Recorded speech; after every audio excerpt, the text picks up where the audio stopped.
Ladies and gentlemen, boys and girls, and beautiful people across the whole world, welcome to Day 9 Learns Dota with none other than the coach who bears nothing but Dota knowledge, Kevin from heaven, Purge Gamers. Kevin, how are you doing? I'm pretty good. How are you doing today? What's the traffic issue? Well, here's the thing. There's an accident on the freeway on my way home, and there's different kinds of traffic. There's like people don't know how to drive properly, so everyone's moving slow sort of traffic. Or, I live in Oakland and trying to cross the Bay Bridge to San Francisco. There's a toll gate. So the toll gate traffic, that's a thing. This was like someone had something happen where their car stopped in the middle of the road, so everybody stopped moving. So, I mean, it was like I'm not moving for 45 minutes sort of traffic, which I don't know what it is, but it hurt. It hurt me, Kevin. Because I was just sitting there getting ready to absorb knowledge to play more Bane, and yet there I was on the 880 doing nothing.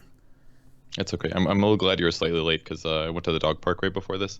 Ooh. And this guy there that was a dog training fanatic. It was kind of like seeing a gamer that grew up in like the 70s and the 80s and like couldn't find other people that were really into the same thing as he was. So he was just trying to tell me everything he knew about dog training, but it was also kind of like salesman like he was trying to get me to let him train my dog because he really liked my dog, and he was trying to tell me for sure that she was the type of breed that he thinks she is, even though I did a DNA test and that's probably more reliable. You did a DNA test? What is this, the Maury show?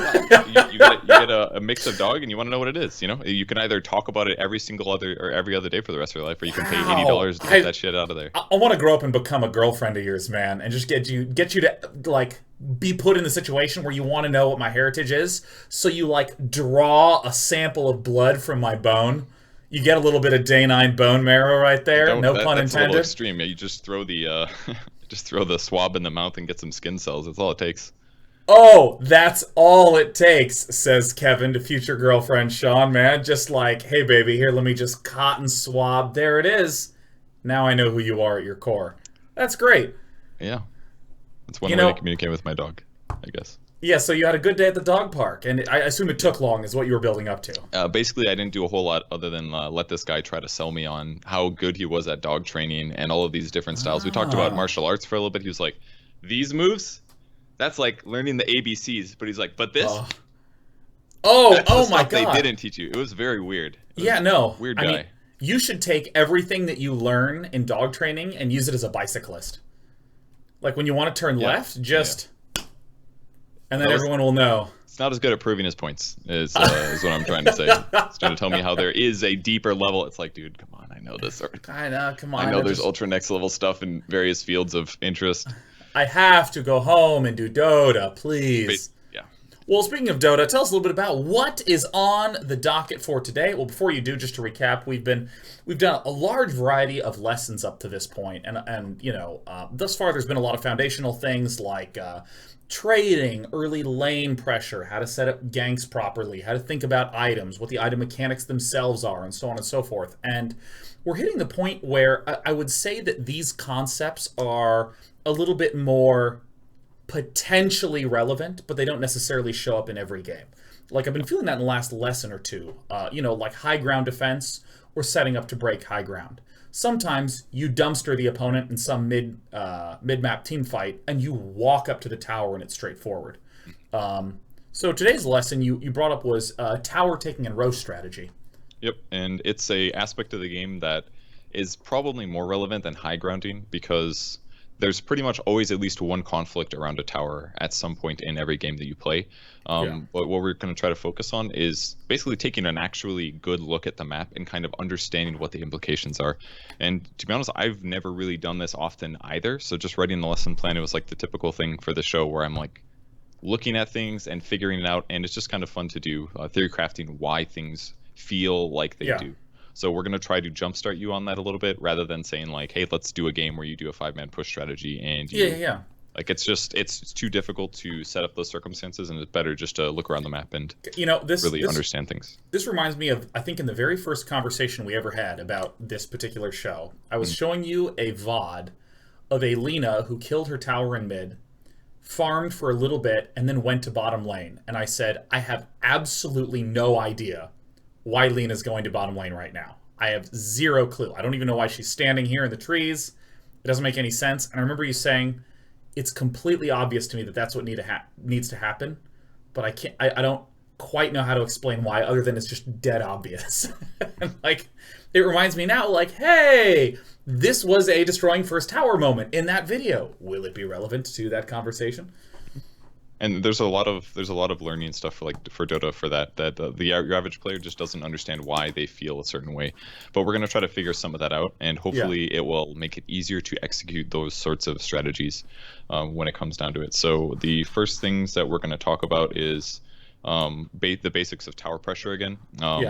And this is kind of similarities of ganking, of roaming, of pushing lanes, things like that. But your basics of pressuring a tower comes down to you need to have vision of your opponents, and hopefully they don't have vision of you. You want to show up without your opponents realizing that you're going to be there, because then they will have time to set up and defend against it. And it also helps to your allies to tell them and communicate what you're doing. That way you guys are organized, because basically knowing where your opponents are at all times gives you a huge advantage that allows you to always tactically take better choices than what they're going to do. But if you kind of just surprise somebody, show up somewhere, get a kill, take a tower, it changes everything. So we're going to talk about how to safely execute those showing up somewhere, taking a tower, or initiating a gank there, and talking about the strategy around it. So the things that basically there's a couple basic things that we're always going to be looking for, because I'm going to do a lot of like, what do you see here this episode? Great. So if we're looking at a tower, or basically map space, what I want you to look for are there any places where you could teleport into that tower to defend it, where your opponents won't see the teleport being channeled, which would be like into trees. Right. I want to see tree coverage, how many trees there are on areas where you're defending a tower, and as the aggressors, where they're likely to be standing. Are there trees that you can hide inside of? Are there trees that you can juke into? That's really important. Okay. Are there retreat paths as well? So if a fight starts, how open are you to running away? Like if let's say you and me meet on a football field somewhere, and we say we're going to fight to the death. If a fight starts, I always know where you are, and you always know where I am, because there's a lot of open space, right? Sure. But let's say we do it in a forest instead. There's trees in the way. You could dodge hits. You could use it to block attacks. You could sprint into the heavy brush or something, and then I don't know where you are anymore because I can't see you. That all changes, and sometimes it's not perfectly balanced. The same happens in Dota. So retreat paths are really important. How mobile does the landscape allow you to be in that part of the map? And that is a huge part of towers and map balance and stuff like that. So to summarize, it's offensive trees, defensive trees. Where could they be warping in trees, and retreat paths are the big ones. The big ones, definitely. There's also things like wraparound potential, like if somebody's pushing a tower, how long does it take me as a defender to get to the backside of them? Because it's obviously different for every single tower. And then things like shrines as well should be included in that. Okay. Sure. Got it. Copy. The most basic aspect of ideally taking towers is that you don't get spotted on the way there, but the other one is setting up a little bit. And for that, I want you to play clip number 6. We'll come clip to number 6. Yeah, we're a little out of order today. We'll Kevin! Later. Okay, but I can do that. The beginning, this was actually a match that I saw posted on Reddit. It was like a 8.4K average MMR match. The Dire team is 4 out of 5. I saw that too. Yes, so this is the one that has all the EG players on one side except for Sumail, and then has a whole bunch of VG and eHome people, right? Yeah, I opened it up to watch it because I wanted to see how Zai played Lich, and and this was like in the middle of me writing the guide, and I was like, oh, here's a perfect example. So what happened right before this clip started was that EG, basically their draft is centered around Huskar hitting buildings, so they can defend him with Oracle, who is good at saving Huskar and keeping him alive, and Lich as well, who puts Frost Armor on him, which gives him a lot of armor. So Huskar is the guy that's going to kill the tower. They just push the tier 1, and then once you press play and see how they're reacting to preparing for tier 2. And to make sure I understand that, I mean, Queen of Pain has reasonable single target damage on an individual and is just massive burst, and Clockwork is a giant hook robot that puts you in place and says, hey, do you like spells with wind-up animations? I fucking can't stand spells with wind-up animations. Here's Cogs, here's the Sun. Okay, so this is the only person. Really good. I liked it a lot. So once you press play, they just got the tier 1, and rather than all of their heroes leaving from the tier 1 to go hit the tier 2, what the Lich does instead is he preps for the next tower. So this is a huge, huge aspect of going to sieging. It's not necessarily just that you're there and you're standing in good spots. It's preparing for where the likely walking paths are, where they're going to be, where they might have vision, and that's basically the duel of the towers. And now they only have one guy hitting the building, and the only person that the Radiant team can see right now is the Huskar. They don't know where Oracle is because he's hiding in trees. They don't know where Lich is. Lich is easier to find because he's in the open, but it's still nighttime and they can't see. So what Lich did there, if you want to go back and see it again, I can't believe how good this game is for everything you just said with like the first 15 seconds of the clip. It was great. When I saw it, I was like, oh, that just saved me 15 minutes at least. So if you go right back to the beginning again, the place that he goes to put the sentry down is a very common spot for the Radiant team, basically either team. They want to control that hill. So he instantly puts a sentry there to deward it. And you would probably think, why doesn't he put the ward there, right? The reason is because it's the most dewarded spot, so it's too obvious. So instead what he does is he puts it on the low ground away from that point. That way, if it gets dewarded with a sentry, he only loses a sentry. He doesn't lose the observer ward. Oh, and because he placed the sentry, he can hold alt, see the vision radius of his own sentry, and place his observer just outside of that. Yep, exactly, if he wants to. So there's a lot of like mind games around that for warding. So the important thing though is that they set up ahead of time, and he did this before walking to hit the tower. He didn't walk up, hit the tower for 5 seconds, think like, hey, I should put a ward down. He went and did it. They didn't see him do it. That means that when the fight actually starts, he has a vision advantage. So that's the kind of stuff that I want you to think about as we actually hop into the game and start looking around at towers. Okay, so awesome. we'll finish this clip later. Don't get too distracted. So can we hop into the game now? Sir, yes, sir. Oh, into the literal game of Dota 2. The game that is the topic of this particular show that we do. Okay, let me open up the dotes, dotes, my goats. And Kevin, I gotta say, I didn't realize we were going straight into the game at this point. You know, let me adjust. Sure, go for it. Bam, boom. So tell me what we're about to be doing as we hop into this game. So what we're doing is basically we're going to use our eyes a lot. And originally I was just going to take a bunch of clips and show you exactly what I wanted you to see, but I figured it'd be better if we're use the amazing power of software to live look at the map, which you basically do every Dota game anyway. So we're just in a custom lobby. I'm set as a coach so that I can draw on the ground and you can see it. And you are going to be the only player in the game. And we're just going to look at things and try to make logical conclusions about how you should react to each tower. Tight. All right, let me save this, and here I come, Kevin. Okay. We're about to go into the game. Da flam! I'm slightly larger than you because... Oops, I accidentally moved you. Yeah, I'm slightly larger than you because I think I'm slightly larger than you in real life as well. And I want to be proportional. I know you're 6 feet. How tall are you? I'm 6'4". Okay, so you're a couple inches. I'm like almost 6'2", but a little bit shorter. So just a bit taller. Well, I think I'm perhaps thicker than you, Kevin. No comment. Let's go on. Okay, here we go. The first ones that I want to talk about are the tier 1 towers. So just ignore your hero for a little bit. So let's take a look at tier 1 mid. It's maybe the best place to start. First off, the question I want you to answer: do you feel like the Radiant side and the Dire side is balanced, or do you think there are differences? Are there any differences you've noticed before? So talk to me about balance. Here's how I emotionally feel about it as someone who's played mid, and I disabled creep spawn, so I think it's okay. Yep. This Radiant side feels way easier to defend from because this path feels very, very hard to gank from. And this path feels very constrained, where they can either come in from this tiny part or they have to work in through here. Whereas if I look at the Dire side, giant, gaping, open entrance. And this is the one that I have the most pain regarding the Dire side. So this is why I tend to ward either here or here if I'm on the Dire side. And yes, people can come in from behind, but let's be honest, I'm 3.1k MMR. No one does this. Yep. Yeah, no one feels safe. There's a tower there. We can't go that way, guys. Yeah. It doesn't work. Yeah, so other than that, do you feel like the win rates are equivalent for Radiant and Dire?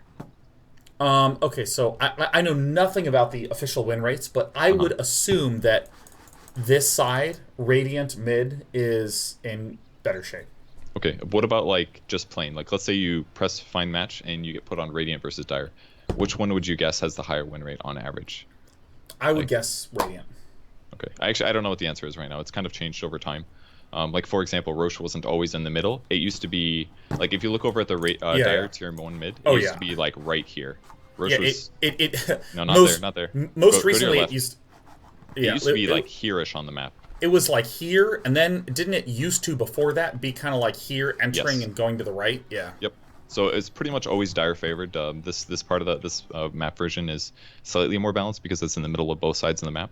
But I think Radiant has an advantage right now, but I might be slightly wrong. And there's lots of little changes, like how much easier is it to jungle on one Yeah. side, how much easier is it to pull through.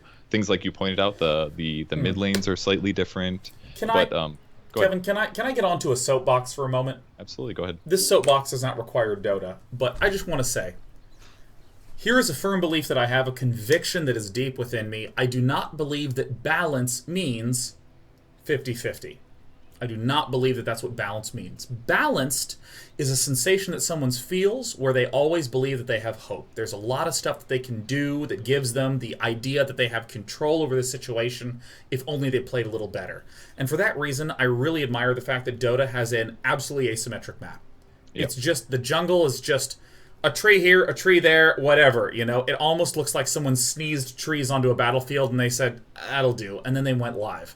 Mm-hmm. I really, really love that aspect of Dota more than anything. And I think that it is a little bit of an error on the community side to think that a game needs to be 50-50 on each side. Very much so. I think that it just needs to create an environment where there is enough hope. And given the fact that Dota has so many opportunities to influence situations, love that. Love that stuff so much. So some cool information about that is a lot of players might think that pros consistently pick the side that they think is better, but the reality is that if they play certain sides, they might feel that certain strategies are better. Like if you're playing, like for example, when Roche was very close to the Dire side, the idea was when it was right here. Dire has the easiest way to take Roche ever, because if the Radiant's ever at like Radiant tier 1 and they see all the heroes there, or they TP there, then Dire just says, oh, everybody run, go take Roche, because by the time it takes for Radiant to run there, it would be difficult for them to arrive in time. So the way that Radiant teams would pick, if you're playing Radiant, is you'd want to pick drafts that help you push towers really fast, because once you kill the enemy's safe lane, or their offlane tier 1 and their offlane tier 2, and you kill their mid towers, all of a sudden you have equivalent distance from your towers to Roche as they do from their base to Roche. So pro players would pick drafts around that, so that if you're on Radiant, you push heavy, kill their tower advantage, blah, blah, blah. I don't know what it's at currently, because I'm obviously not at the top level of meta, but there's a lot of things like that really top players do. Don't say that, Kevin. But I don't know how the map is perfectly balanced, is my point. There could be aspects of, oh, maybe they think the safe lane is easier to invade on the Radiant side versus the Dire side, and that influences their decision making. So just a small tangent there. To continue your thought of the game doesn't have to be perfectly balanced, like it seems like there's trees everywhere. I want you to think about that when you compare equivalent towers. So if we're comparing the Radiant mid tower, I would agree it's much harder to invade it, but let's try to figure out ways that Dire has an advantage or disadvantage that offsets that. Maybe the best example of this is the Radiant offlane tower. Let's take a look at that one first. Great. So let's look at the area around it. Let's talk about trees, retreat paths, gank paths, things like that. What do you see about this tower? So I would say that this is retreat path only territory here on the left. I don't think there's significant good gank paths because there's a roundabout here. Well, the ganking would come from Dire to Radiant. Well, I just mean like this whole area. I'm just looking at this area specifically rather than trying to analyze. So in terms of this side only has good retreat paths over here. I'd say it's more like hiding space. Yeah. Well, I mean, because I've run Nyx Assassin up here and just chilled there while I have my 3 mangas, letting me get back to infinite health immediately.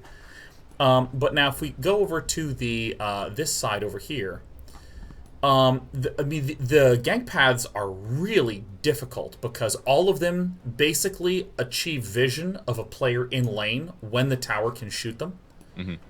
And there's also this, which does not really do that much unless the offlaner is very far ahead. So I feel like the Radiant offlane tower is pretty gank-proof.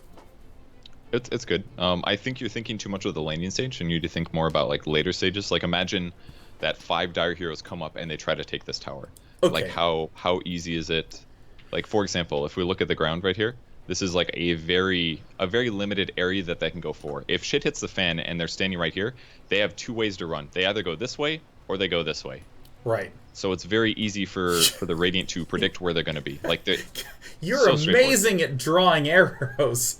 That's incredible. Can you say like hello? Like write hello as quickly as you can. I don't know. That is incredibly legible. That's amazing. But the important thing that you're noting though is that there's a very clear. clear retreat paths. Yeah. Yep. So the thing I would look about this is that if you are ganking, you have to go from the side jungle. So if this group wants to go any other direction from other than straight at them, they have to go all the way around and go this way. And look at that walk distance. It's massive to walk all the way around to attack. Yeah. And so it does give them a lot of angles of attack, but it takes a lot of prep to do so. And if the shit hits the fan, then they're really screwed, because again, they only have this retreat path and now this one. But if they run to the right, they're running right past the shrine, which I was gonna say, right. So that makes everything a little bit harder.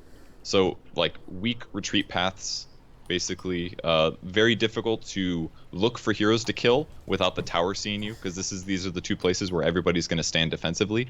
There's one amazing vision spot on the cliff here, but pretty easy for both teams to try to ward and deward that. Sure. So that's a little bit of a battle there. And if things really get dangerous, there's two different places that they can teleport really close by. So let's think about everything we just said about this tower. Now go to the other side. Talk about the dire offlane. Okay. And so before we move there, the conclusion I would draw is that if you want to hit this tower, the technique that you might use would be less about surprising with ganks and more about taking the opportunity to kill this tower if there are deaths elsewhere on the map.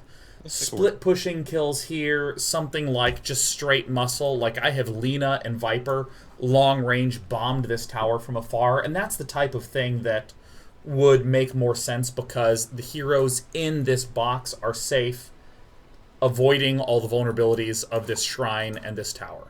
Exactly, because those are things you have to consider. Is it worth trying to pressure that tower with the heroes that we have?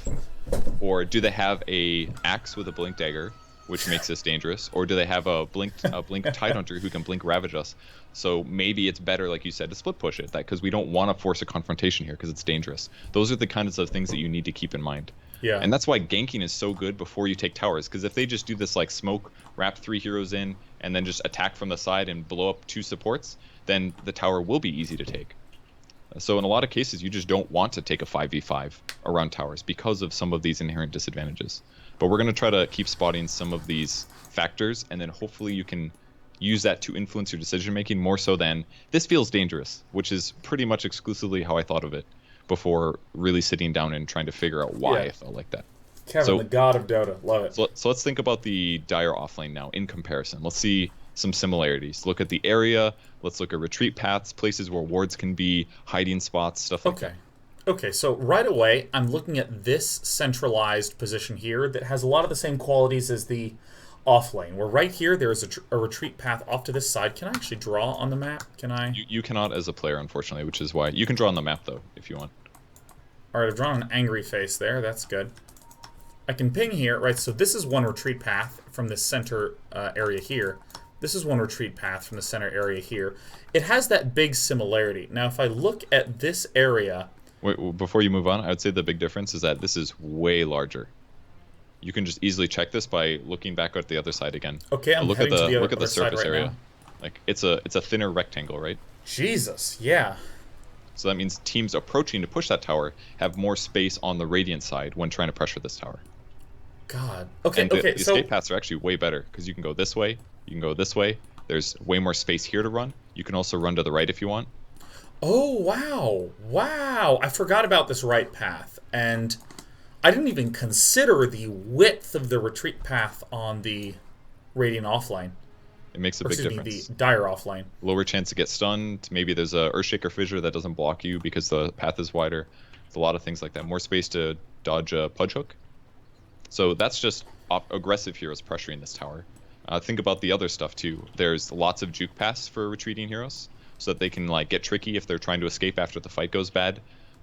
If they're trying to be aggressive around the dire tower, they don't have as many places to hide really. It's like this little like cavern to the right that they can run in. They can kind of mess around in here, but it's not that much. It's just like a semicircle. And on the left side, there's a couple places that they can mess around over here, but it's not as easy to hide. When on the Radiant side, there was that big tree clump on the left. I'm heading back to Radiant side. Can you show me some of the hiding places that you would be referring to? You could stand here, obviously, because if dire heroes are standing here, hitting the buildings, then you're pretty much within striking distance right here. Or you could maybe stand here, or maybe stand here. or stand over here, or hide in here. There's like a million places in here that you can just hide as a hero. So, in a sense, we might say that roughly the Radiant offlane is easier to defend than the Dire offlane? It's easier to defend, I would say yes, but now let's talk about setup stuff. Let's say, Kevin, let's talk about that. Kevin? Let's say, like, on the Radiant side, for example. So if Radiant heroes are going to defend this, they could have heroes sitting here. They could do a secret TP here. They could do a secret TP here that nobody will see. They could TP to the shrine. That third one is where I go to a lot in this lane. But kind of what I've seen, just by looking at the map, is that if you have more places to hide and things like that, it's harder. It'll be offset in some way, basically. So for the Dire side, for example, they have less places to hide. They can hide here, maybe. They can hide over here a little bit. There's not the best places to hide, but the shrine feels a little bit closer. There's way more retreat paths for the Dire side. It's like you can go pretty much any way out of here if you want. So it's not necessarily a one is better to attack, one is better to defend. It's that the texture of defense is different in Dire, and the texture of defense is different in Radiant. And it's not always the same way. It could be completely flipped on different towers. So let me see what I took for notes for this one. The Radiant offlane, or Dire offlane. Oh shit! You were just. This was off the top of the head, man. I just winged that. This was no notes necessary. Jeez, so, you shouldn't have said that. You looked so good. I'm just double checking that I don't forget any of the smart things that I felt like I invented before. You're the Janine Garofalo of Dota education. So the notes that I made for Dire offlane tier 1, I wrote easier to dive, and that's because of the similar things. Radiant can easily get here. Did you say Radiant offlane? It's easier to dive. I wrote Dire offlane is easier to dive, and look at it for these reasons. Right now it's nighttime. Look at the vision here. Tower can't see past like this area here, which means that now if the Radiant wants to, and if the Dire doesn't have any creeps in this area, that you can just sneak all the way over here. Yeah. So instantly, this is from the front. This is your attack point, right? And I can now get behind you no matter what without needing a smoke, assuming you don't have a ward, and I can attack you then from behind. So it's easier to dive this, and there's more angles. I can go this way, I can go this way, I can go this way. Not to mention that I can do like a billion things this, or I can put this tree over here. Oh, holy! Oh, the vomit of knowledge. So this side has some other advantages, and it has more open space, so maybe you can retreat better as Dire. But on the Radiant side, that same thing doesn't happen. If you look at the ramp again, the tower sees you. Pretty much any way that you try to walk past this, the tower sees you. If you want to wrap around, you have to walk all the way around, which makes it harder to actually get there in time. Shit. Fuck. Jesus. Holy cow. So if you don't actually plan ahead and do wraparounds, then it's harder to do this on the Radiant side. And both cliff wards are pretty much equivalently good. This cliff ward's amazing. On the other side, that cliff ward's amazing. That's pretty much the key to defense for both sides here. Whoever controls that ward spot has control over all of these trees, which basically means your ability to jump in, get a kill, and take the tower is much higher. Or hide, wait till they try to show up, and then you jump out, kill them. So the vision control, the planning ahead, these are huge aspects to most tier 1 towers. So good. And at this point, tier 1 towers are by far the most important to lose. Like, you don't want to lose those because it's farthest on the map. It blocks a lot of central walking points. Like, if I want to get to the enemy jungle from the Dire side here, I would have to walk into the river or walk past the shrine. Whereas if that tower's dead, now I can go through the lane, through the jungle, through the river. It just opens up more paths if that tower's dead. Yeah. So you want to keep your tier 1 towers alive. So that's just the offlane ones. Which tower you want to look at next? We can still do mid and safe lanes? Kevin, I would like to look at the middle lane. Okay, so let's go back to that. We'll talk about Radiant mid again. Now, to note, because I've been so, I talked about this before, that I believe, Kevin, who's drinking some sort of, it looks like a Starbucks beverage, perhaps it's a... Oh, nice, that looks tasty. Well, I'm out of coffee, so I'm going to have to refill on that in a moment. That sucks, man.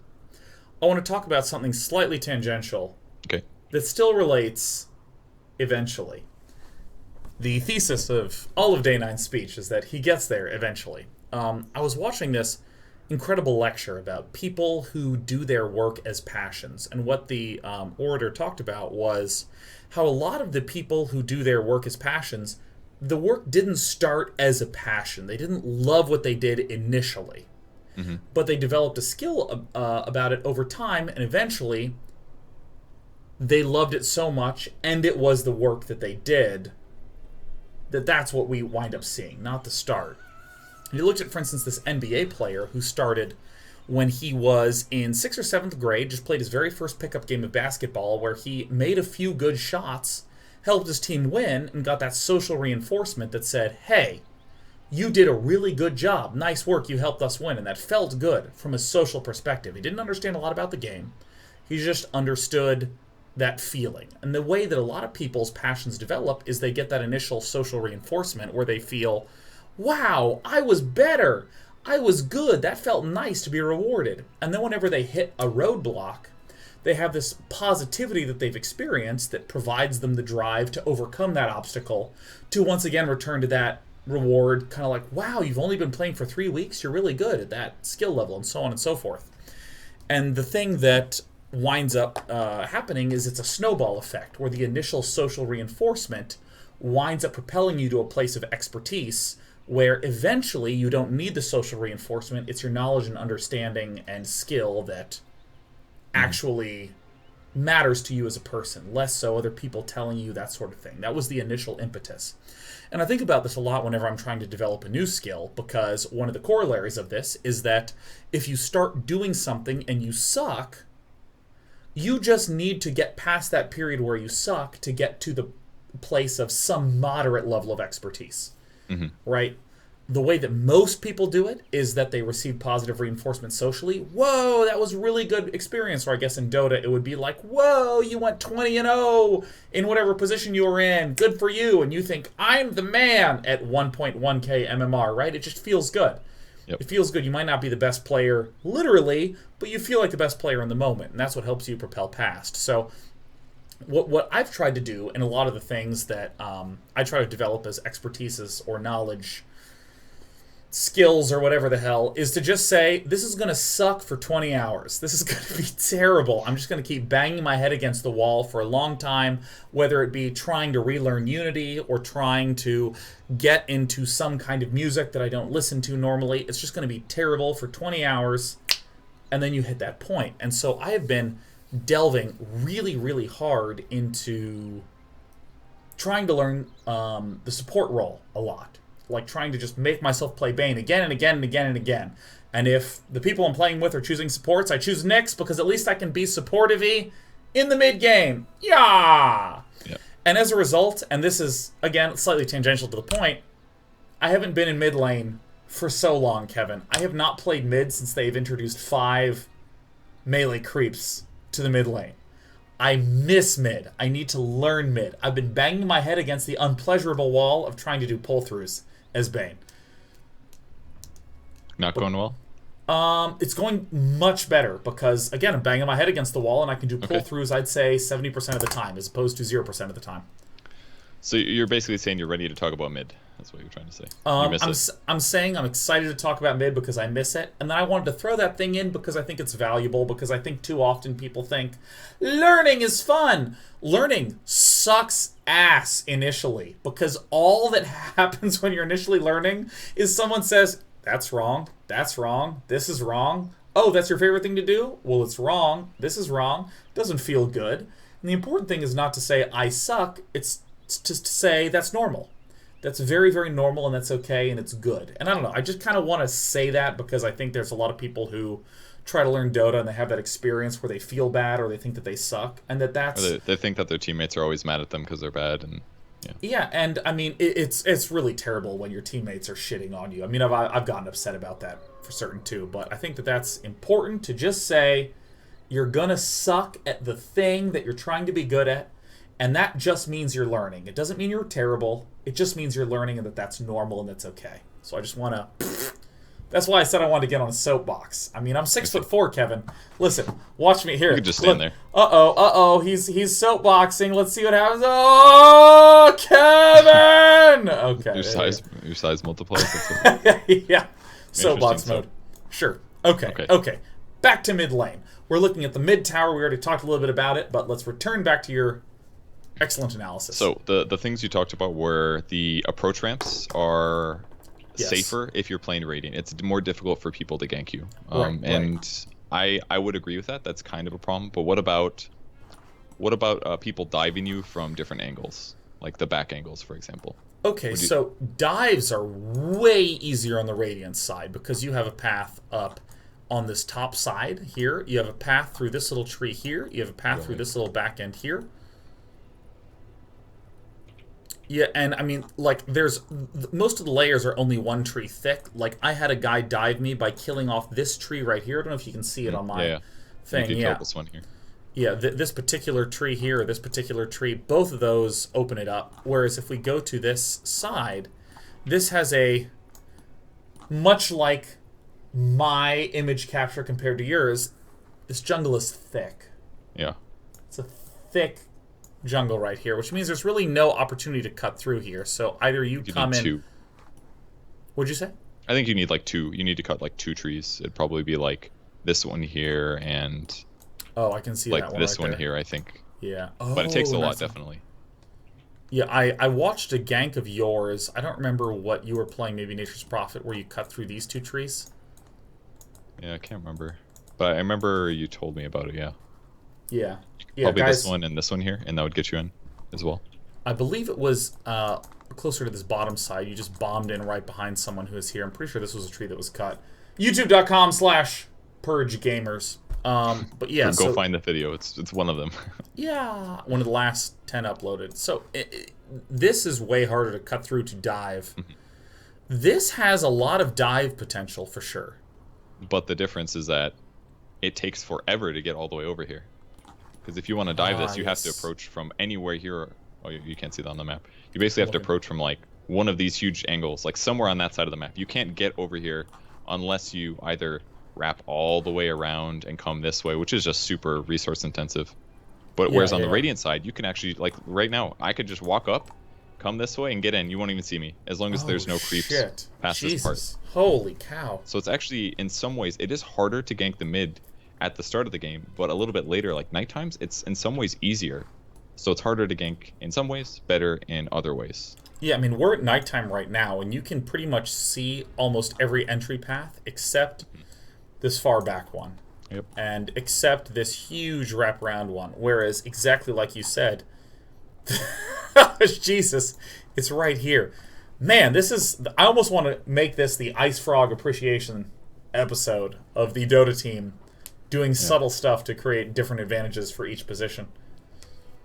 And most players don't abuse these things. Nobody in your MMR is going to walk up at nighttime and sneak through and attack from the back.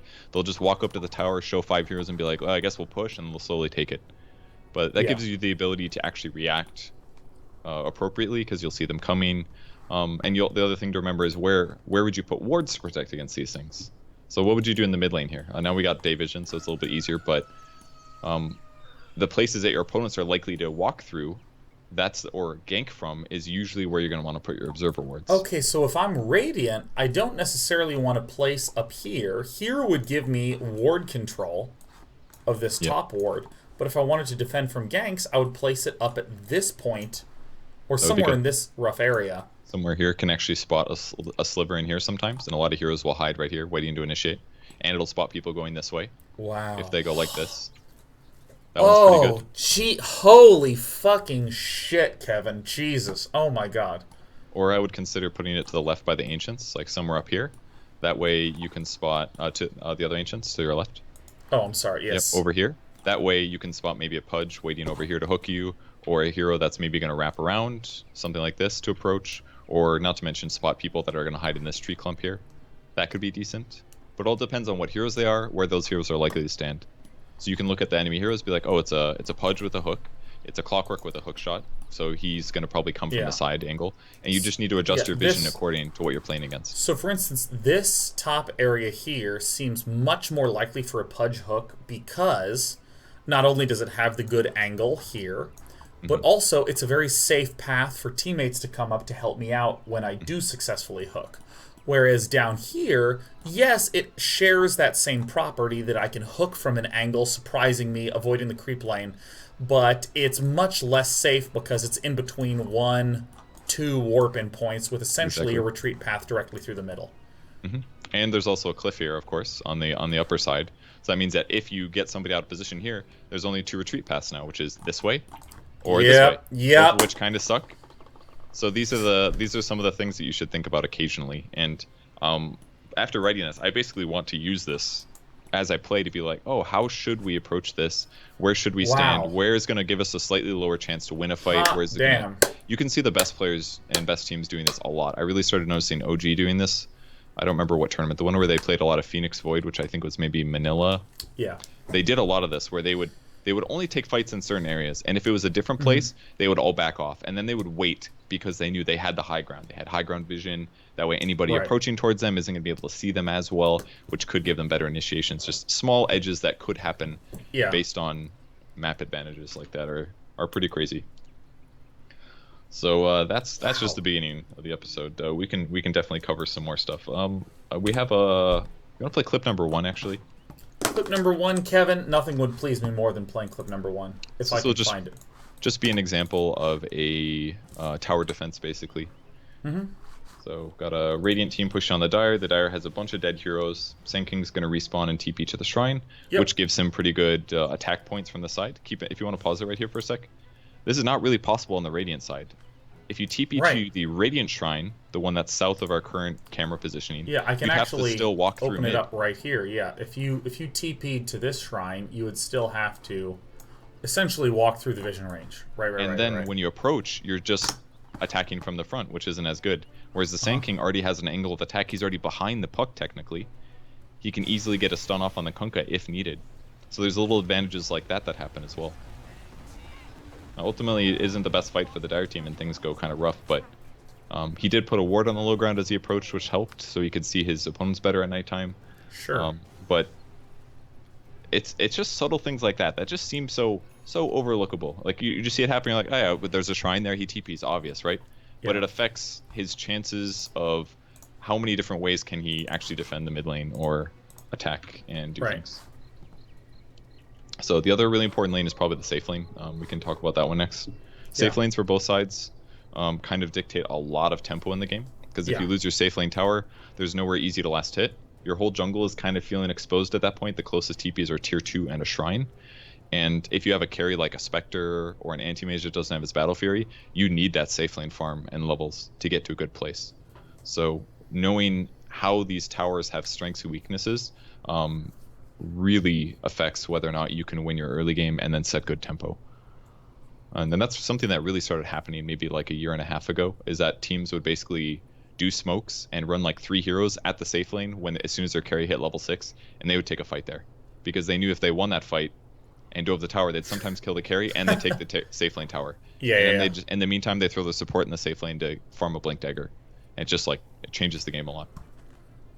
So you want to hop back into Dota and we can look at the into the literal the proper the Dota. Actual Dota. Yep. The actual Dota. Well, Kevin, I'd like to introduce you to clip 2A. Hold on, see, I'm going to go into Dota 2. There we go. Okay. That's the Dire safe lane. Okay, we're not there yet. We're going to talk about Radiant safe lane first. All right, Radiant safe lane. Kabam. So let's look at this again and talk to me about the features of this tower. Okay, area around it, stuff like that. Tiny retreat path this way. Okay. This is the biggest retreat path.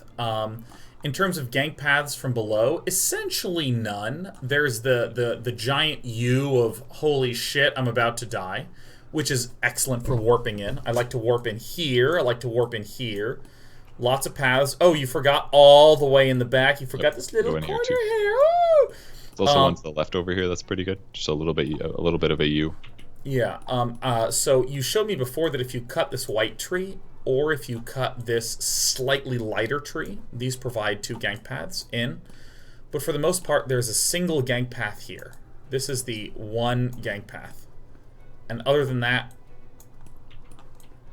that's basically it. I mean, I would say that the Radiant safe lane, if I had to talk about it comparatively, I would say that it has more threats from above, from this area up here, because of this white tree, and because of this slightly lighter green tree that you can cut down to invade.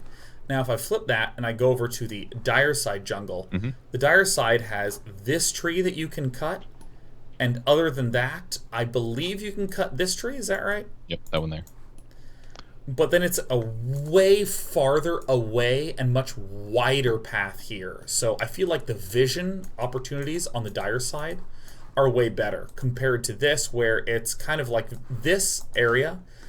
I've been playing a lot of Bane lately, and this is enough area that when I start to wind up, characters can easily just duck behind a tree and it cancels my ability, and it drives me up the wall. So what I would say about this, and the other thing to look at is how close this tree line is here to the tower. It's basically at the edge. So I could stand here invisible, ready to initiate on whoever's attacking this tower, and they wouldn't know it until I cast a spell. Interesting. And if I look here, this is quite a distance away. Like their hide paths are here pretty much, and other than that, it's basically like in here, which is pretty far away. They have pretty good juke paths, but those are juke paths that don't also leave you within striking distance. Yeah. And you also can't TP under tower while hidden, whereas on the Radiant side you can. So I would say Radiant is easier to dive, like you pointed out, than Dire is, but there's more places to hide to offset that, which is probably why there's more trees. Jesus. And we can also look at retreat paths again for if I guess if you're pressuring the Radiant Tower as Dire, it's decent retreat paths. I guess they're pretty good. Yeah, you can kind of run over here, and this whole field over here, and all this bullshit over here. You eventually have to go through the big choke, but yeah. Where would you say? Let's say if you're Radiant, where would you put your Observer Ward to protect against dives? I would say right here. That one's pretty good, yeah. So that way you can basically see this entire area here where the dives could possibly happen. And this, I would assume that my safe lane support... No, Beastmaster, you get back there. I guess over here, actually right up here would be really good because it would see all the possible cut paths into the tower, and it could see approaches coming in, and technically you should probably have vision up here anyways, in some form, in terms of my support. Or I'm Slark, I'm so boss and so broken that I don't need any support at some point in the game. And so I'm fine if someone invades me here. I just need to make sure I'm okay from this side. I mean, because he's survivable, that's why it's not as dangerous for him. What about if you put a lane ward instead? Somewhere over here in the lane, just up to your north. That would spot anybody that TPs into the tower and walks through the lane. Because again, we're looking at a choke point here. Pretty much anybody that comes down to gank me has to walk through this part here. Or they have to go through the river, which is more commonly warded and might be dangerous for a lot of players. So this would spot the offlaner coming back to the lane. It might spot a support walking up because the support's not going to want to walk through the river by himself. So I feel like a lane ward is better. Because then, like for example, if I'm sitting here last hitting next to the tower as a Spectre or something, and I have a ward that's sitting right here, and it spots a Pudge, like can you show me where the ward is? It's to the left, to the southwest. Yes. The circle is my ward, and the little rectangles are my vision. And let's say all of a sudden I see a Pudge appear right here, and I'm getting last hit. I'm about to die. Yes. That's already danger territory. Here. Oh, a Pudge is coming.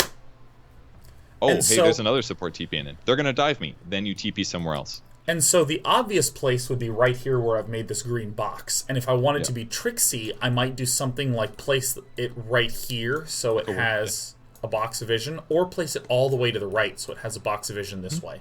Exactly. And that's all down to, are they going to sentry it for an invis hero, or because they're looking for wards? And using that information to know I'm about to be dived. Now my team can TP under the trees to defend against it, or maybe I leave to go farm somewhere else. Using that information to predict what they're going to do and then give you a more favorable outcome, ideally.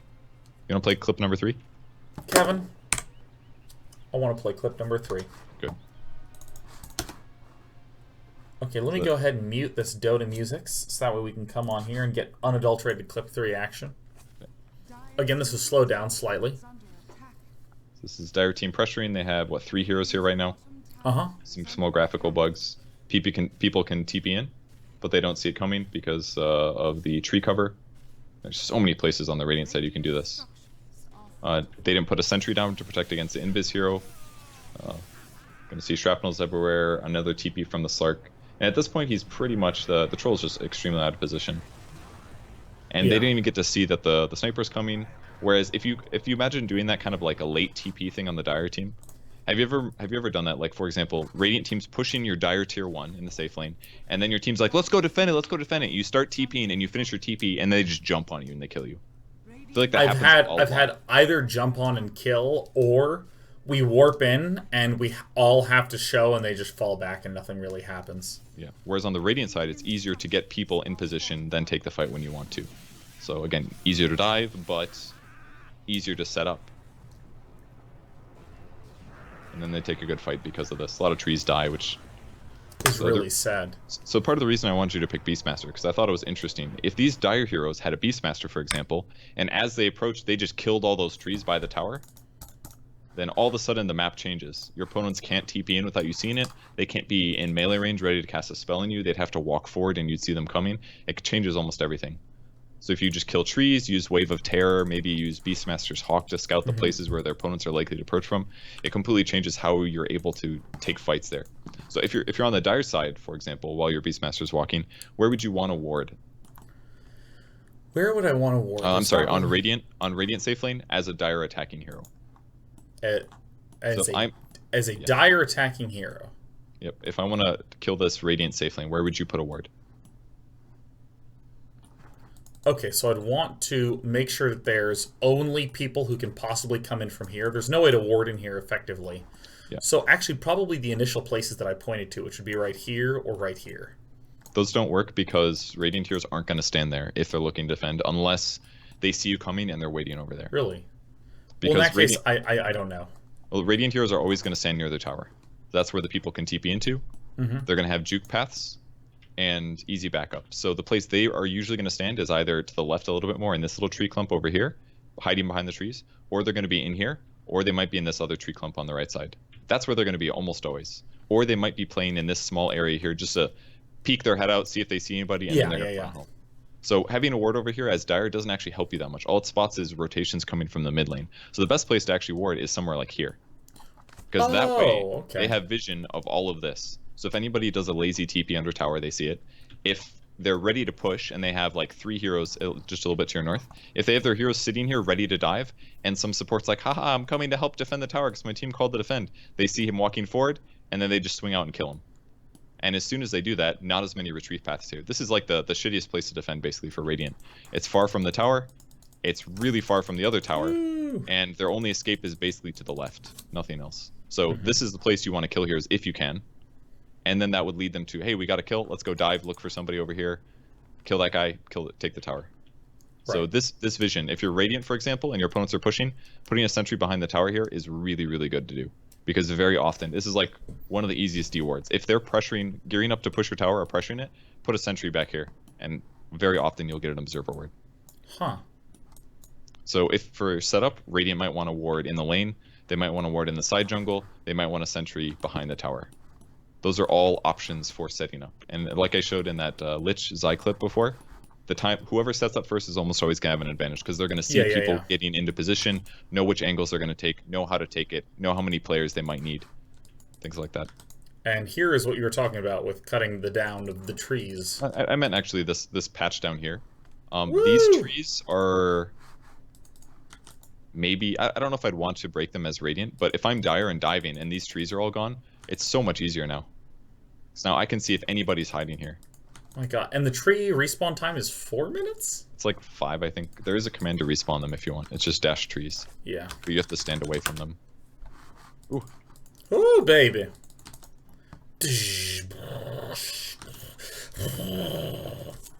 Etc. Yeah, exactly. All impacts how you feel about pushing and your chances of dying or not. So that kind of covers the safe lanes. Basically, safe lanes are the biggest place to pressure in the early game. If you're ever in the early game and you feel like it's past 10-minute, the laning stage is over, ganking and pressuring the safe lane is almost always what you should do. Whether that's TP to the offlane, walk through the lane, try to get a kill into a push, or smoking with 2 allies, and going to the offlane where your offlane hero is, killing a guy, taking the tower. That's almost always your best move for the early game. So knowing these little things about where your wards should be, where your sentries should be, where people might stand, how to approach, those things will drastically change your early game tempo. Sick. So that's we just covered the tier 1s basically. Woo! So to frame the tier 2s a little bit, what would you say there's major differences between them? Well, allow me to take a look. All right, here we go. I'm going to take a look at the tier 2s. I mean, I feel like a similar style analysis would suffice, which is like, what are the retreat paths and approach paths? I mean, right here, again, we see huge retreat path for the tier 2. And basically, talk about the retreat path more. Look at it a little bit more closely. One wide-ish retreat path I mean, I'm comparing it to like a thin sliver of trees. And that's about it. No, there's something very crucial there, right in the middle of your screen. I mean, the high... Oh, you have to go to low ground. Yep, so you're coming... If you're defending as Dire, you're running from low ground to high ground. Which makes it harder vision-wise, and also attack-wise, and you're grouping on this little bit of a ramp. So if you're Radiant pushing this, look at... Do they have high ground problems? No, not at all, man. So that means if a fight starts, they can run literally any direction that they want to get out. And if you have blink daggers, you can blink here, TP, you can go this way, TP. Whereas Dire is like giant cone. And to make matters worse, this cliff ward over here on the left is way more accessible from the Radiant side towards Dire. Whereas if Dire wants to D-ward that, they have to walk up here, all the way around, yeah. Or they have to go all this way, D-ward. And it's easier for the Radiant to control that, which means they'll spot the Dire heroes running through this choke point while they're running uphill. It's like everything's so dangerous. Or a Pudge could stand here, or a Blink Dagger, and just blink in, initiate on anybody in this area. So if we flip to the other side, do we feel like there's the same properties? I mean... Well, rather, before talking about the other side, I want you to compare what this feels like compared to a tier 1. Does it feel balanced at all? It feels... For both sides. The only balance that I would say goes to the Dire side here is the fact that it is closer to the Dire respawn point. Other than that, it seems overwhelmingly in favor of And there's Radiant. One other thing, shrines. Oh. Because if you still have your tier 3s, the shrine's always going to be there. Yeah, so you can get ganked from behind or approach from the front with the expectation that your opponents have full health and mana. Yeah, so you can swing behind, basically, is the big thing. You can TP behind. You don't have vision there. You might need a ward. If you TP in, they might be ready for you there. I'm here. Woo! But yeah, basically the way that I see it is that the tier 2 towers are much harder to defend for each team versus the tier 1s. Tier 1s, and in games, it feels like that too. Whenever I see enemies pushing tier 2s of ours with like 4 heroes, and I know that we're not set up, I'm like, let it die. And that's what it always feels like to me. I say that all the time. I'm just like, don't use glyph, let it fall. And it's just the positioning and the fact that they set up before you. If they set up before you and they get their S5 on your tier 2 at the same time, it is not worth trying to take a fight there because your advantages are sort of meager. Yes, you can TP and take a 5v5, but that doesn't mean it's necessarily going to be a good thing. And if you watch pro games, it's kind of the same thing. There's rare times where teams will 5v5 like slow push a tier 2. It only really happens in push strats. Usually tier 2s I find will die either from split pushing, where nobody shows up at all, or from just like, we want a team fight barricade down mid, take the tier 2, then try to do some tier 3 damage.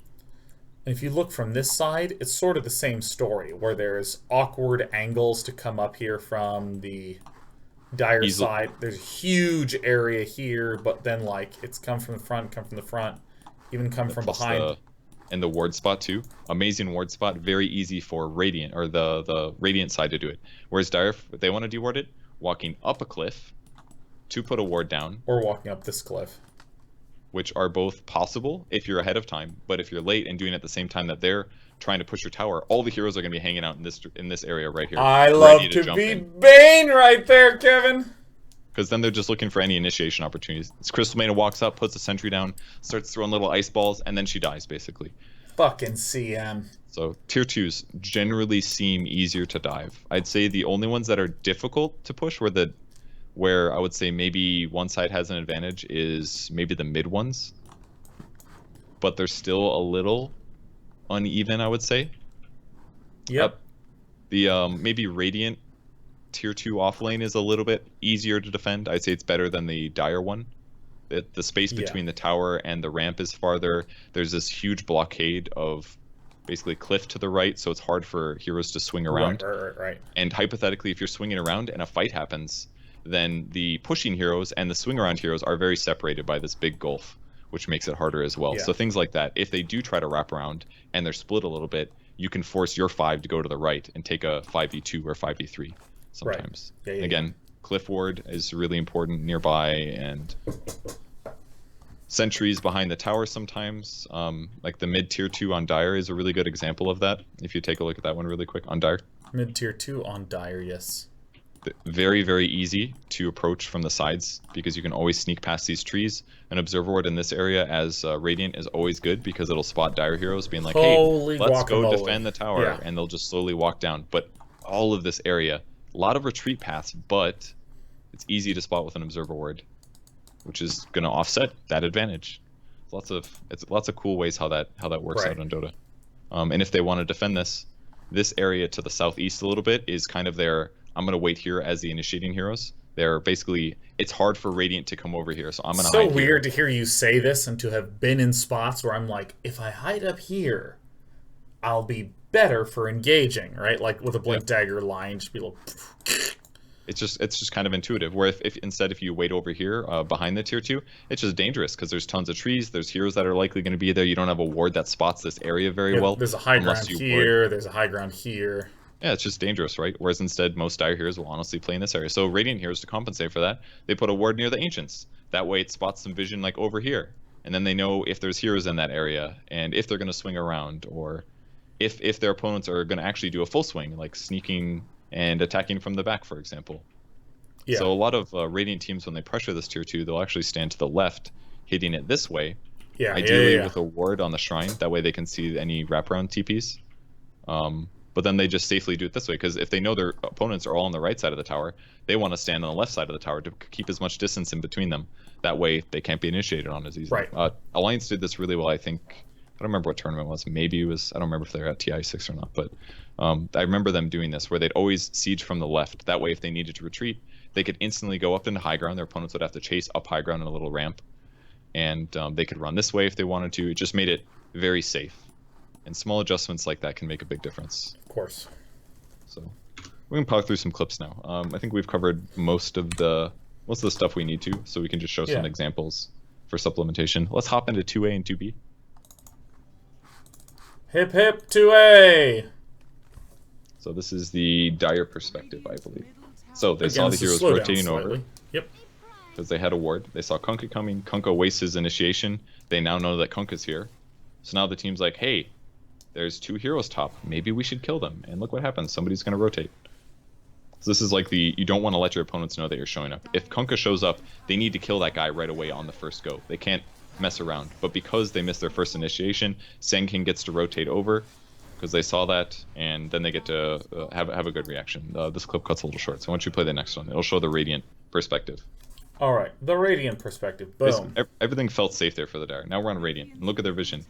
They've got a cliff protecting their tier 1, but now that doesn't show the Dire jungle at all. Whereas if they had a ward behind the tower, they could see exactly where the Dazzle is. They would know where he is.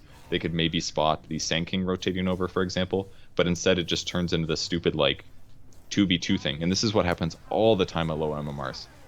People just go to their lanes, they let their opponents know they're there, and they just kind of stand there. And then they complain that nobody called missing for the Sand King, is what happens, basically.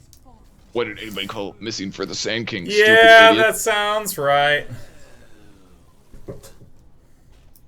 So most of ganking is just, and tower pressure comes down to having these wards set up, seeing where your opponents are going to be, how many of them are there, and executing it fairly well, in a safe way, ideally. Cool. I think, clip-wise, that's most of the basic ones for tier 1s. You want to talk about Roche a little bit? Okay. Okay, Kevin, yes, let's do it. So Roche is the part on the map that most people probably expect as the one to be talked about area-wise, and it's definitely true.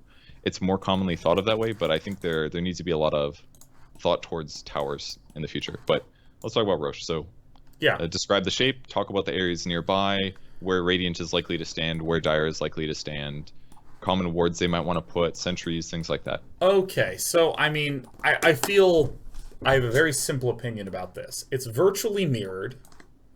There is a high ground entrance here. Mm-hmm. There's a high ground entrance here. Yep. This is a little nicer for Radiant because they have the double high ground. Okay. Double high ground here, single high ground here. In terms of the ward spots, this one where there's the eye drawn on the ground, and there's another one that you can just splop right there. Or a little bit higher. There's another eye, but yeah, that one's more common. So let's look at the places where each team stands, for example, and see what's close to them.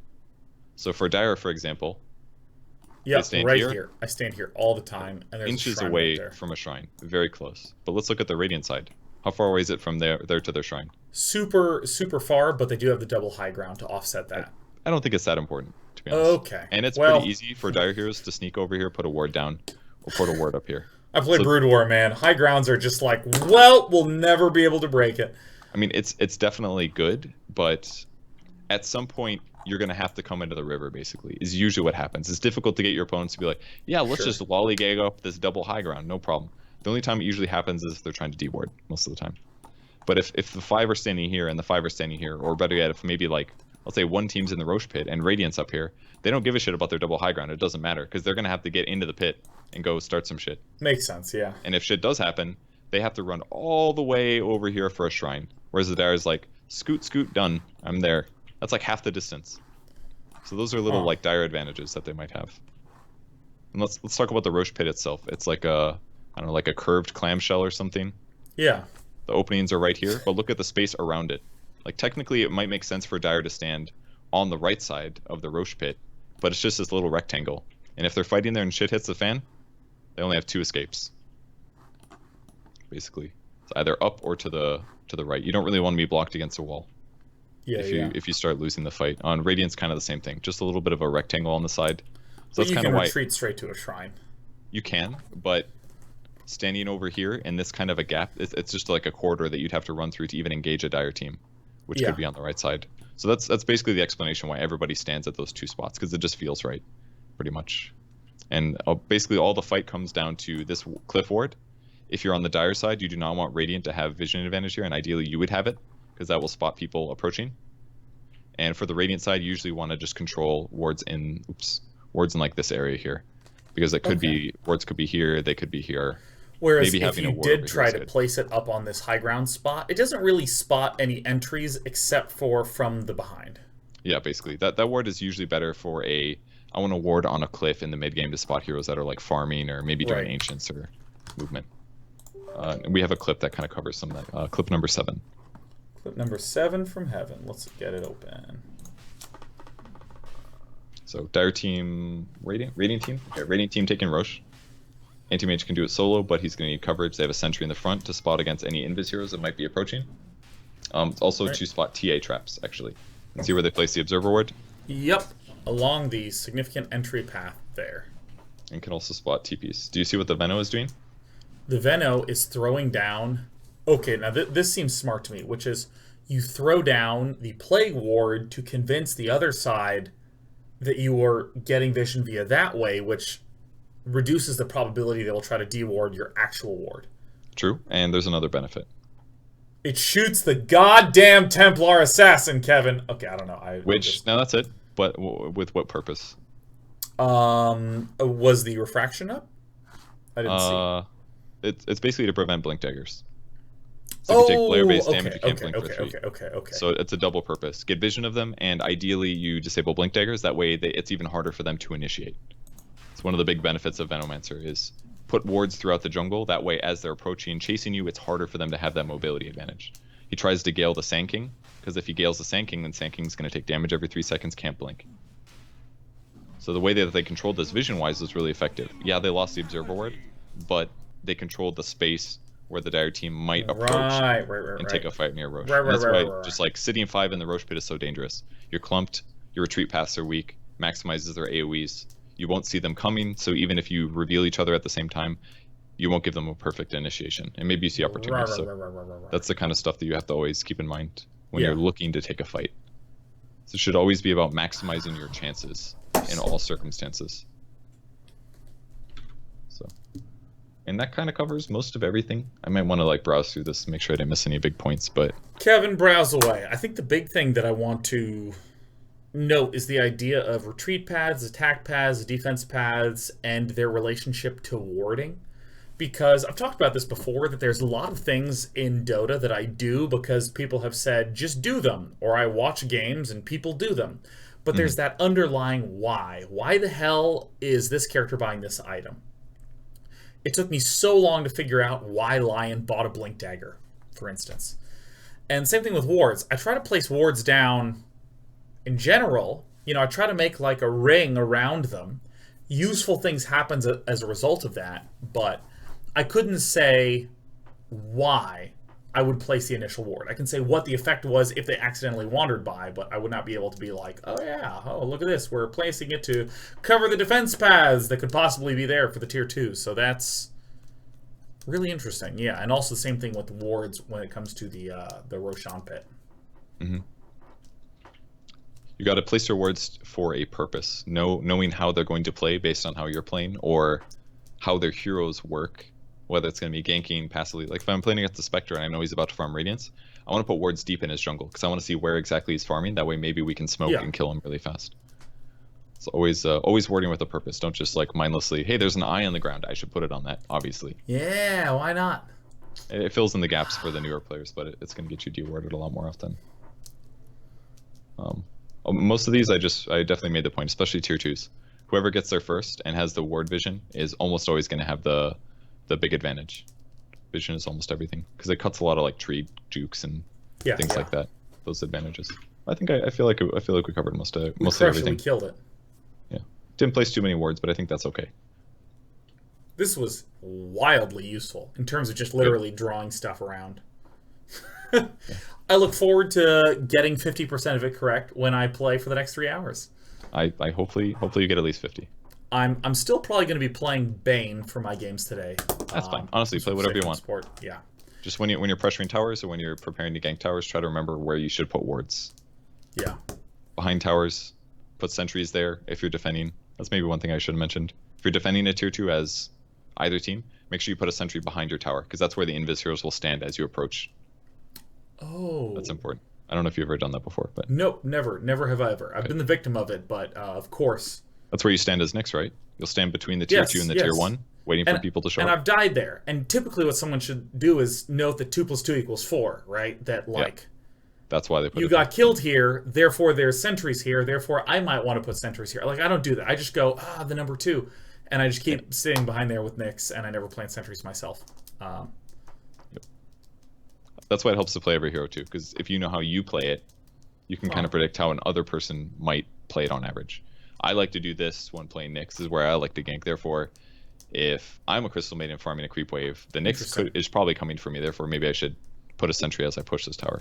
Yeah. Well, sick. Cool. Well, sick, tight, dope, boss, ball, and Bejugeler. And someone just says, did you see the 25 heroes are banned and all pick ranked right now, so you might not be able to play Bane? What is that about? That's true. There was a new patch. I guess Valve is testing things out. My guess about this is they're trying to help game enjoyment longevity, aka to keep the game not dead longer. And part of the problem in Dota right now is that almost everybody plays only all pick, which has some negatives, right? You can ban, but only has a 50% chance. So it just kind of you usually hit these like periods where the meta, the patch will have been out, and it's pretty much the same with some minor tweaks, and the same kind of heroes are always popular in each patch, and then they will be moved out. So you kind of just have to play against the same sort of heroes very often. It gets kind of boring. Generally, like playing more heroes is better. That's my guess, is what they're trying to force people to do that. To basically and nobody wants to then go, like, people can complain about it and then want to queue random draft, but then nobody does because they don't want to delay them finding a match. So if they just make all pick a little bit towards that, maybe they'll take some data on, do people enjoy the game more if they play more, or maybe they're just trying to sell more hats and make people play more heroes as a result. That would be, I mean, hats, like, I can't think of any data that would indicate that it would be for monetary purposes. That would be I doubt it. Yeah, I mean, like, they know that if people enjoy the game more, they will spend more money anyways. I guarantee that there's a correlation. There's an extremely strong correlation between that, which is why, like, this is what kind of, I wouldn't say it puts me on tilt, but at least causes 1 or 2 eye rolls whenever anyone's like, they're doing that for money. And it's like, well, actually, the number one determiner, by like a considerable margin, like a huge margin, is whether or not they're enjoying and they're voluntarily wanting to participate. So a lot of people get sick of playing all pick against the same heroes, even if you have a 50% chance of banning them every game. So, God damn, Valve, I think is brilliant and bold for doing that. That's awesome. Props to you, Dota 2 team. I am going to now play some Dota. So for any of you who do not know, what's going to happen right now is I'm going to play 3 games of ranked all pick, with the exception that we might not get Banes. We'll kind of see what kind of emerges out of that one. What the hell was I going to say next? Yeah, no, probably. Probably play, some ganking focus heroes, Bane, Nyx Assassin, that sort of thing. After that, Kevin will be reviewing the clips from me playing those games, giving commentary on that. And then we're going to play one game with Kevin live coaching me after that. In terms of the schedule coming up, Kevin, you're out of town next week, is that correct? Yep, talent list got announced. I'm going to Epicenter in Russia, and I'm leaving on Friday, so it should be fun. Love it. So don't know what I'm doing there, but it should be good. I'm going to continue to do the same thing, and then in the next 2 weeks, we will continue with Day 9 Learns Dota. We'll do episodes 15 and 16. Kevin will be out of town. I'll be out of town. We're going to reemerge back together and continue throughout the month of July with Kevin doing a lot more focused coaching on me and the specific heroes that I play, and a little bit less of the broad knowledge because Kevin's covered so much of it. And, I heard some people talking a little bit in chat about, what do I think about this game compared to that game? Is Dota deeper than this? Is Dota deeper than that? I think that what I would say is that I think that there are a whole bunch of deep games that rather than compare them, I just want to say that they are awesome. Obviously, Dota 2, the topic of this show. StarCraft, my just lifeblood. Still watch the shit out of it. You should continue to follow ASL. Come on, Bisu! I mean, he's... That's spoilers. Look, he's been eliminated, but that's okay. I'm still cheering for Bisu in the next ASL. I want Flash to win this one because he's the best. Super Smash Brothers Melee, Quake Arena, Quake Champions, Quake Live, all the various incarnations have always struck me as just fucking hard. You named way too many games. Now whatever games you don't name, people are going to be like, oh, Sean thinks that game is bad now. That's true. Well, you know what? In that case, Kevin, in response to your comment, rather than finish the list, I'm just going to say there are shitloads of games out there that are rich, deep, require tons of skill, and I think the most important thing is not ever to try to say which is better, which is worse, what does what better, which does what worse, but instead to just be able to appreciate all of them, because if you're someone like me, a lot of days you wake up on a Saturday and you go, what the hell am I doing? You go to Twitch and there's a tournament on. Might not be for a game that you've played before, but it might be for Street Fighter. It might be for League of Legends, might be for StarCraft, might be for Magic the Gathering, might be for Rocket League. If you watch those games and just appreciate what's amazing about them, you're going to have a grand old time. Strongly recommend it. Just appreciate what makes the games good. And without any further ado, I'm going to head off to play. Please check out our sponsor, Gamer Sensei. That is at pages.gamersensei.com/learndota. And you might be like, I can't remember any words. It's literally in a link directly below this on the twitch.tv link. Click there to get a discount on your coaching. And they have a coach for a wide variety of games. And you know what? Let me say this. We traditionally encourage you to do Dota coaching there. I encourage you to look up a coach in a game that has nothing to do with Dota. Just look at another game that you've always been interested in. Spend a little time with a coach and just ask them to teach you to appreciate the game a little bit, because few people love stuff more than sharing what makes their favorite game so special. So indulge in that a little bit. Deathnell ID says, what about Cooking Mama? That game is shit. All right, without... I don't know, never heard of it. I've never played Cooking Mama. I just had to. I'm sorry. I wanted to say something like that too. I was like, which one should I flame? I know. Which one do we flame? We gotta flame one because that's the easiest punchline in the world. Okay, forgive me, Death ID. So I'm gonna disappear into a war of productivity. I need to use the restroom. I need to get coffee. So we'll be back in one quick moment. I will now open up my overlay control, fire that puppy up for a duration of 3 minutes, and we'll be back. Dude, Kevin, thanks so much, Kevin from Heaven, for the education.